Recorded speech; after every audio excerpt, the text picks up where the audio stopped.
Welcome back. Let's implement a solution to the social profiles component challenge.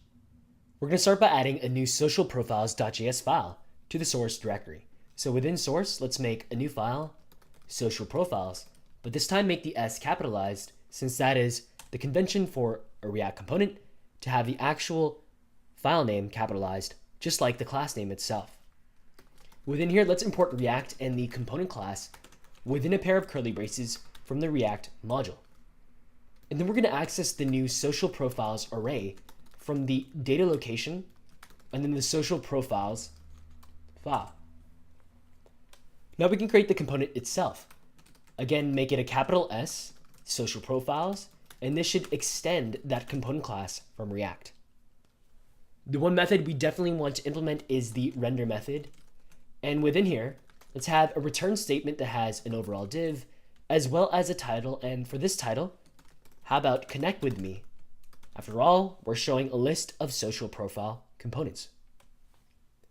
Then let's provide a div, which is going to hold all the icons. This div itself is going to wrap around some code, which is going to generate some JSX for each of the profiles. So let's have a pair of curly braces for that JSX. And then we're going to map over the social profiles array to create an array of JSX. This map function takes a callback, and this callback has one parameter, so we don't need the parentheses for the callback.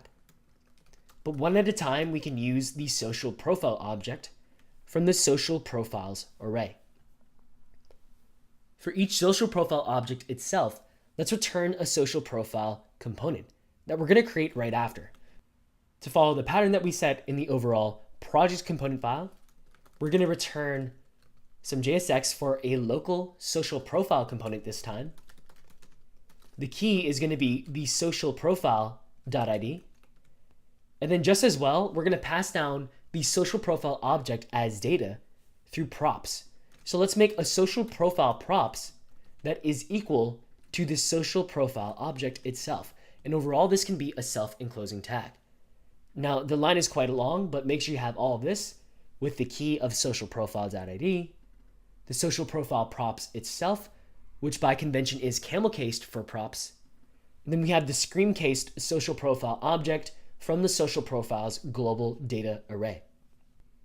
All right. Next, we need to create the social profile component itself. And this is also going to be a class. So let's have a class of social profile, which extends the component class from React. Likewise, this one is going to have a render function, which returns some JSX. But at the top of the render method, first up, let's get the link and the image from this .props.socialProfile. With the link and the image now, we can now render a clickable image icon for each of the social profile objects. So first, for the actual link, well, let's have a div and then an anchor element, which can have the href link attribute. And then we can provide an image element directly within the link. And this one can actually be a self-enclosing tag since it won't have any inner children. To display an image, we provide a source attribute, which can be the image object itself. And for images, we provide an alt attribute in case the image can't be loaded. And let's make this social profile as the alternate. All right, now that's a bunch of code already. So we're going to want to see this in the actual application. But before we can see it in the app, we need to include it in the main app, which demands that we export this by default.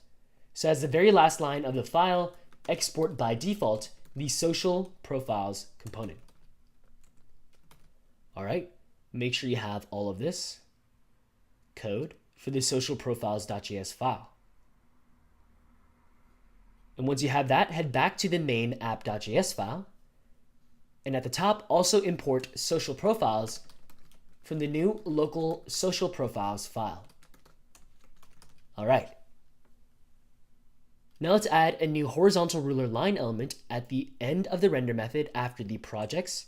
So another HR component, and this time it's going to be the social profiles. Nice. So with that, make sure you have it, and then head to your command line and start up the application if you haven't already with an npm run start. And then in your browser, you can visit localhost 3000, and the project is going to be right there. And at the bottom, you should see the social profiles. Now, just like before, when we actually first see the images for the first time, they're huge. So let's add some quick inline styling to make these icons smaller. Back in the code for socialprofiles.js, in the actual component code, for each image, let's add an inline style attribute. The style attribute takes an object, so have two pairs of curly braces, one for the style attribute itself, and then one for the inner object. This is going to have a width of 35 and then a height of 35. All right.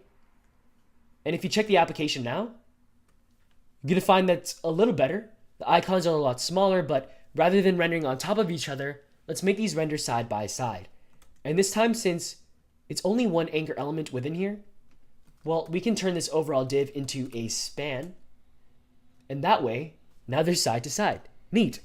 That's a lot better now, but it's still not quite perfect. Look, they're touching each other. Let's give them some separation. It's a little too close for comfort by adding a margin property. And the margin can be 10. All right. With that change in, check out the application now. You'll find that the icons look a lot better. And if you click on these icons as well, you're going to be linked to the proper locations that you've set for the links in the actual icons. In addition, the mail one's pretty cool because this is going to open up the mail app that you have configured and then set you to set some mail to whatever address that you have in the link. Awesome. That's looking really nice. Next up, as a final part of this overall application in this first section, let's wrap it up with some low-hanging styling fruit to make the overall app look a lot better. If you enjoy this content, head to davidtkatz.com. There, you'll find links to full courses, as well as to reach out and connect with me.